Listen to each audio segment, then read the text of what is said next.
اعوذ باللہ من الشیطان الرجیم بسم اللہ الرحمن الرحیم ان اللہ یأمر بالعدل والإحسان وإیتاء ذی القربى وینہی عن الفحشاء والمنکر والبغی یعظکم لعلکم تذکرون صدق اللہ العظیم ان اللہ وملائکتہ یصلون علی النبی یا ایھا الذین آمنوا صلوا علیہ وسلموا تسلیما اللہم صلی علی سیدنا مولانا محمد وعلی آل سیدنا مولانا محمد واصحاب سیدنا مولانا محمد وبارک وسلم وصلوا علیہ۔ اللہ تبارک تعالیٰ کے فضل سے جو میں نے یہ ایک آیت پڑھنے کا جو مجھے شرف اللہ نے بخشا ہے، اس میں اللہ تبارک تعالیٰ نے بندے کے لیے، انسان کے لیے، صرف انسان کے لیے، صرف اور صرف انسان کے لیے یہ حکم دیا گیا ہے، جانوروں کے لیے نہیں ہے۔ اور جو اللہ تبارک تعالیٰ جو ہمیں حکم دیا خود اس حکم سے پاک ہے۔ ان اللہ، بے شک اللہ تعالیٰ، تحقیق بے شک اللہ تعالیٰ، یامرو حکم دیتا ہے، بالعدل انصاف کا۔ اللہ خود تو کسی کو بڑا بنایا، کسی کو چھوٹا بنایا، کسی کو زیادہ دیا، کسی کو کم دیا، تو یہ تو اس چونکہ اللہ کل شیء قدیر ہے، اس ہر اس صفت سے وہ پاک ہے، جو چاہے سو کرے۔ قبلہ میاں محمد بادشاہ میں کھڑی، ان کو کسی نے پوچھا کہ اچھا کہ میں یہ جو تقسیم کرنے لگا ہوں، یہ خدائی ونڈ کروں یہ بندے نہیں؟ بندے والی ونڈ آ گئے جی، خدائی ونڈ بہتر ہو سی، انہوں کسے دو مکھانے دیتے، کسے مٹھ پار دیتے، میں ایک ہے، انہوں نے کہا یہ اللہ کی مرضی اس لیے ہے، کسی کی بے شمار دولت دیتی ہے، کسی کی رہتی روٹی نہیں لبی ہے۔ بھائی انسان کے لیے بالعدل انصاف کر، پھر کیا کر، والاحسان، احسان کر، انسان بن۔ انسان لفظی کا معنی کیا ہے؟ احسان کرنے والا، اپنے اوپر نہیں۔ پھر کیا کرنا؟ ایتاء، عطا کر، ذی القربیٰ، اپنے قریبی رشتہ دار نہیں، تقریبیاں نال تسن ویر بارہ نہیں، نال دوستی ہے۔ قریبیاں کی کدے کوئی چیز دینی ہے تو اس کی کوئی نہیں دینا ہے۔ کوئی چیز اگر کسی کو عطا کرنی ہے تو غریب کا بچہ جی یہ نہ ہمارے برابر ہو جائے کہیں، یار اسے پہلے اس کا حق ہے۔ وہ دشمنی کرتا ہے یا وہ نفرت کرتا ہے یا بغض حسد کرتا ہے آپ سے، وہ یار حق تو اسے ہی کیا ہے، دے دو اسی کو دے دو۔ دور کا کوئی اچھا یہ نیک آدمی ہے تو نیکی کے لیے نہیں دے رہا، اس کو حاجت مند دے کون ہے؟ قریبی کو تو۔ ینہی عن الفحشاء، اور منع کر فحشاء بے حیائی سے، والمنکر بری بات سے، والبغی یعظکم سرکشی سے، یعظکم لعلکم تذکرون، تاکہ تم اس پہ دھیان کرو، اس پہ توجہ کرو، وہ جو میں نے حکم دیا اس کو اپناؤ۔ تو ہمیں اس بات کا ہے، ایک تو اللہ کے نزدیک بے فحش بے حیائی کرنے والوں کو اللہ بالکل پسند نہیں کرتا۔ یہ سورۃ نحل 14واں پارہ آیت نمبر 89، اگر کسی کو وہ تو پڑھ بھی لے۔ میں نے جو ترجمہ یہ جو قرآن کریم میں لکھا ہے اس کا مجھے متوجہ نہیں ہے، چونکہ انہوں نے بات کہیں اور لکھی ہے، ترجمہ کہیں اور لکھا ہوا ہے، مگر میں نے لفظی ترجمہ جو ہے نا وہ میں نے بیان کیا ہے۔ تو اس کے بعد اس کی تفسیر یہ کرتے ہیں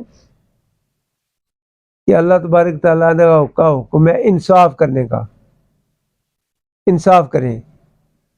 تو انصاف کرنے والا جو ہے وہ اگر کسی سے کچھ رقم وصول کرتے ہوئے،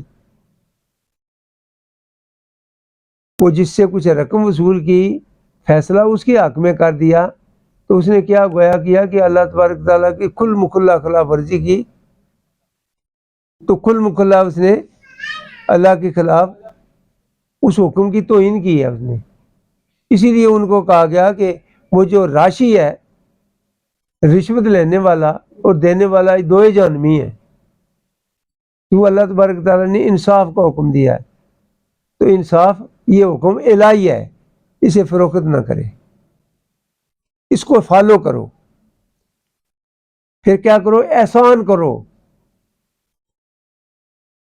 بل احسان، احسان اچھائی کو کرتے ہیں. انسان کے لفظی معنی یہ ہے کہ دوسروں پہ احسان کرنا. تو پھر کیا کرو کہ اپنے لوگ عطا کرو، کہتے ذل قربا، اپنے قریبیاں کو. تو قریبیاں نال ویر ہے تو دورے والے نال دوستی ہے. اکثر تسی دیکھو بھائی بھائیاں نے مقدمے عدالتاں چ لگے ہیں، اتھا بکلا چپڑاسی بس. تو جو کلرک انہیں انہیں دے رہے ہیں رشوت وغیرہ، مگر انصاف کی بات یہ نہیں کی وہ جس کا حق بنتا پہلے اسے کو دے دے تاکہ مقدمے ہی نہ کرے، مقدمے ہی چھوڑ دے.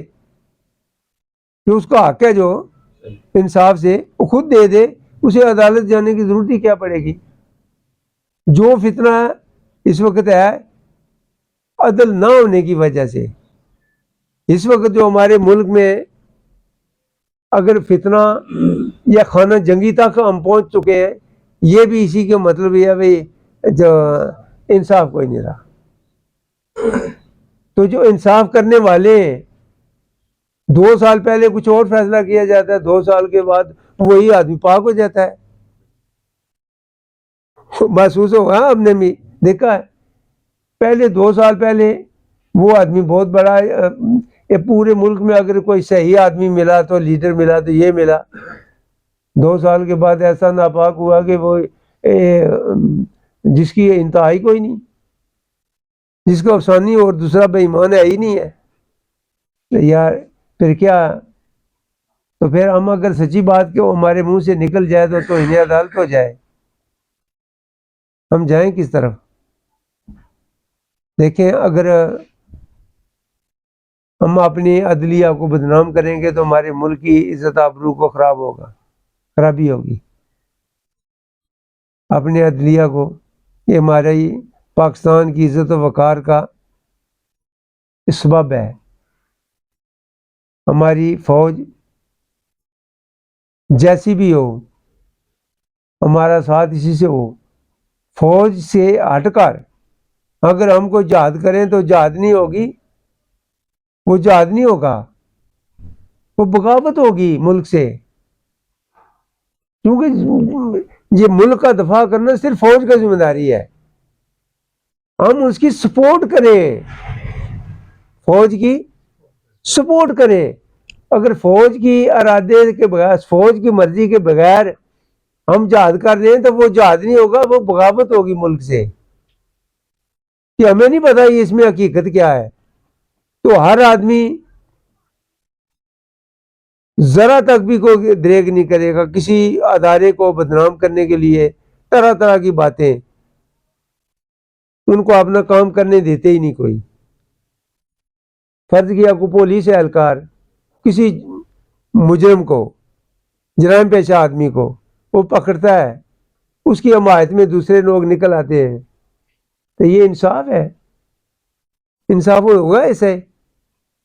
پھر اچھا تو اتنے رہنا نہیں، تو اچھا تو 8 مقام جانا چاہتا ہے؟ میں تو نوکری کر رہا ہوں. نوکری کر رہا ہے تو پھر ہماری بات ماننی پڑے گی. تو عدلیہ پہ حملہ آور ہونا، اداروں کو بدنام کرنا، تاکہ ان کو بدنام کریں گے ہمارے پیچھے، ہمارے نیچے لگے رہیں گے، جو ہم حکم دیں گے اسی پر چلیں گے.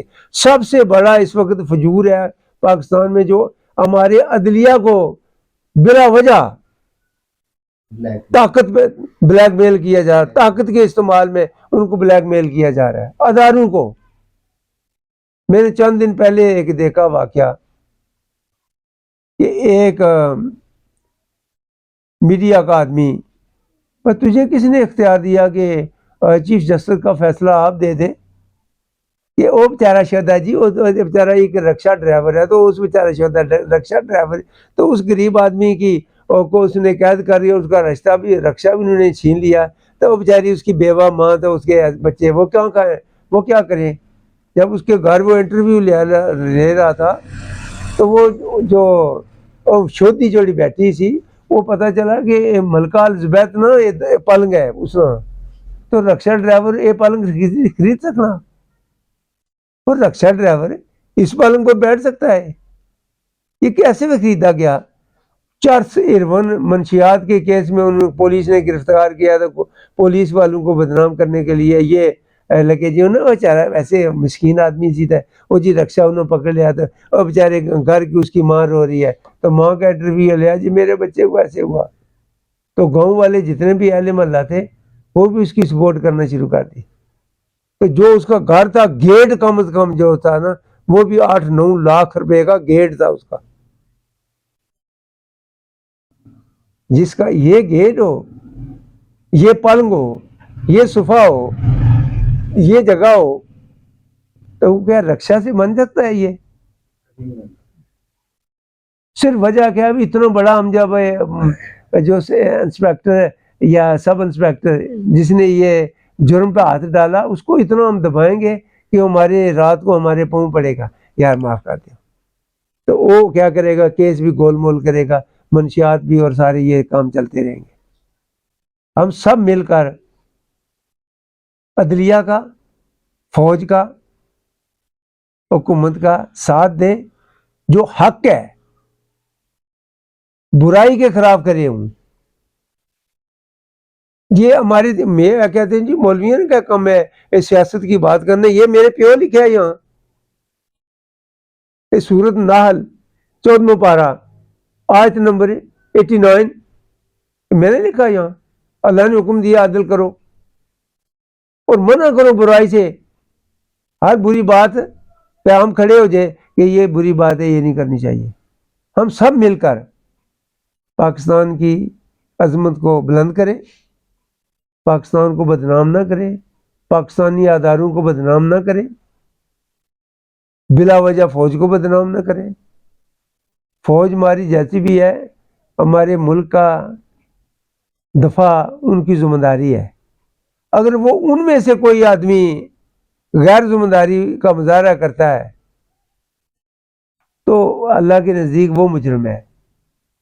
ہمیں تو یہ حق حاصل نہیں ہے، پھر ہمیں پتہ بھی نہیں ہے، ایک آدمی فرض یا ایک کھوتا ریڑے والا ہے یا تندور ہے، نان ویا ہے، تو وہ سیاست کی بات میں ایسی ایسی باتیں کر رہا ہے کہ جیسے پتہ چلا کہ یہ تو بیرسٹر ہے۔ یار اپنا اپنا کام کریں، مزدور اس ملک کی جہاد کرے کہ آگے اتنی محنت کرے کہ ہمیں پیاز یا ایسی چیزیں باہر سے نہ منگانی پڑے، اپنے وطن میں اس اپنی سرزمین کو زرخیز بنائیں، ہر چیز پیدا ہو سکتی ہے ہماری۔ یار ہمیں سبزیاں بھی باہر سے، اور پیاز بھی باہر سے، ٹماٹر تو باہر سے، کیا ہماری اس سرزمین پر کوئی سیلاب آیا ہوا ہے؟ کہ ہم سارے مل کر اس پاکستان کی ترقی چاہتے ہیں تو کھرپا، دراٹی، گینتی، بیلچا پکڑیں تو ملک کے لیے جہاد کریں، ملک کو اوپر لے کر جائیں، کوئی چیز باہر سے نہ لگائیں، اپنے جیسے بھی ہے سادہ غذاب ہے، اپنا وقت گزاریں، سودی رقم باہر سے منگائیں، ہمارے حکمران لائیں تو اس میں اپنے ملک کا نظام چلائیں۔ تو یار یہ شرم کرو، اس ملک کا سود اتنا حرام ہے کہ اگر مرنے کے قریب چلے جاؤ تو مردار کھا کر اپنی جان بچا لو، سود پھر بھی جائز نہیں۔ پتہ آپ کا ملک کس حد میں جا رہا ہے؟ تو یہ آزادی کا جو منظر ہے، جب آزادی ہوئی تو یہ مجھے پتہ ہے، میں رجوری سے میرپور تک چل کر آیا ہوں کہ ہم لاشوں پہ چل کر آئے ہیں، اور کسی لاش کو کسی نے اٹھانے کا ضرورت نہیں کی، ایک ایک قبر پہ 8-8 10-10 لاشیں دفن کی گئی۔ جو ہندو لوگ تھے ہمیں سود در سود ہمیں لیتے تھے. تو جب گندم ہمیں نکالتے تھے تو وہ ہمارے کھلاڑے میں، وہ کھلاڑا کہتے ہیں جہاں ہم گندم نکالتے تھے، کھلاڑے میں آ جاتے شاہ جی، کھتری جو شاہکار جو سود کا کام ہے شاہ کہتے ہیں، شاہ جی آتے تو مڑیا دو شاہ جی اور یہ آئے چارپائی لیا. یہ تو کرسیوں میں تو تھے نا، چارپائی لانا. شاہ جی اس چارپائی پہ بیٹھنے، مسلمان نیچے بیٹھے ہوتے. یار اس تاریخ کو دوبارہ نہ دراؤ، ہمت کرو یار، پاکستان کو اس دلدل سے نکالو، اس غلامی کی اس زنجیروں کو توڑ کر جو ہمارے باپ دادا نے آزادی اس نعمت کی دفاع کرو. یہ بہت عظیم نعمت ہے آزادی، اس کا دفاع کرو. دفاع ایسے ہی ہوگا کہ ہم دن رات محنت کریں اس پہ، لوگوں کا حق نہ ماریں، عدالتوں میں رش نہ ہو. جو وہاں دے رہے ہیں وہ جس کا حق بنتا ہے اسی کو دے دو نا یار. جو وکلا یا عدالتوں میں پیسے خرچ کر رہے ہو تو عدل کرو، جو اس کو پتہ ہے آپ کو دونوں کو کہ کس کا حق ہے اسی کو دے دو. اگر فرض کیا یہ نہیں تو پھر بھی ایسے بھی ہو سکتا ہے کہ یہ جو میرا اس نے حق مارا ہے یہاں نہ دے گا وہاں دے دے گا. مسلمان ہے قیامت پہ ایمان رکھتے ہیں، وہاں دے دے گا جہاں ماں بھی نیکی دینے کے لیے قابل. چھوڑ دو یار، عدالتوں پہ یہ رش نہ کرو، چھوڑ دو، وہاں لے لیں گے. فتنے اور فساد سے بچاؤ ملک کو، امن و سلامتی کا یہ گہوارہ بناؤ اس ملک کو. یقین جانو اگر نفل حاجت اگر نمازیں پڑھو یا نہ پڑھو، مگر اگر نوافل بھی پڑھ رہے ہو، حج بھی کر رہے ہو، فتنے بھی بچا رہے ہو، دوسرے حق بھی مار رہے ہو، تو یار کس کام کا آپ کا حج؟ اور حج کے لیے اتنا رش، پڑوسی اگر رات کو اس کے بچے بل بلا رہے ہیں بھوکے ستائے ہوئے، تو اوپر سے یہ ممکن ہے تمہارے بچے ہمیں رات کو آرام نہیں کرنے دیتے، یار ٹرانک لائی دیتے، یار ان کا کھانا کھلا دیں. ہم مسلمان ہیں، مسلمان کہتے ہیں امن و سلامتی والا.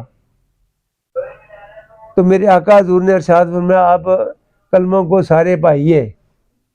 تو ایک بھائی کا بچہ اگر بھوکا پیاسا رات کو بل بلا رہا ہے تو دوسرے کو خبر نہیں، تو وہ حج کرنے کے لیے جا رہا ہے، حاجی صاحب کلوانے کے لیے، تو یار خدا نہیں جانتا اس مکر کو. ٹائم تو کافی ہو گیا مگر ایک میں ضروری سمجھتا ہوں. اشفاق وشفقی رحمۃ اللہ ایک اپنے وقت کے گمنام ایک ایسے صوفی، ایسے یہ نیک آدمی تھے، ایسے ولی اللہ تھے جن کو ساری زندگی چور ٹھگ ایسے لوگ کہتے رہے. جب انہوں نے حج پہ جانا تھا، رات کو بچوں نے کہا ابو ہمیں بھی گوشت کھلاؤ، تو پھر جاؤ. مسئلہ یہ ہے گھر کی ضرورت پوری کریں تو پھر جانا چاہیے. انہوں نے کہا آج گوشت کھانے کا آپ کو کیسے شوق ہوا ہے؟ انہوں نے کہا کہ ہمارے پڑوس والوں نے گوشت رات کو پکایا ہوا تھا، ہمیں بھی گوشت کھلاؤ. انہوں نے کہا میں نے تو حج کرنے پہ جانا ہے. تو اپنے پڑوسی کو بلایا تو شکوہ کیا، گوشت اللہ نے کھانے کا توفیق دیا تو پڑوسی کا حق نہیں آپ نے دیا. یہ پڑوسی کے حق ادا کرنے کی باتیں تھیں، پڑوسی کا قریبیوں کا حق ادا کرنا، جو قرآن کریم میں یہ میں نے پڑھا ہے.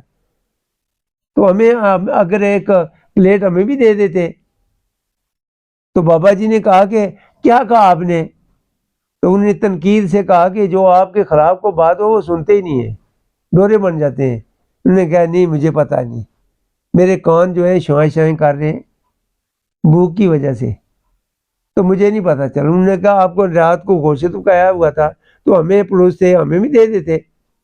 انہوں نے کہا وہ آپ کے قابل نہ تھا، میرے بچے خطا اندیشہ تھا کہ وہ زندگی کی بازی ہار جائیں، بھوک کے ستائے، میں نے گدھے مردار کا گوشت پکایا ہوا تھا.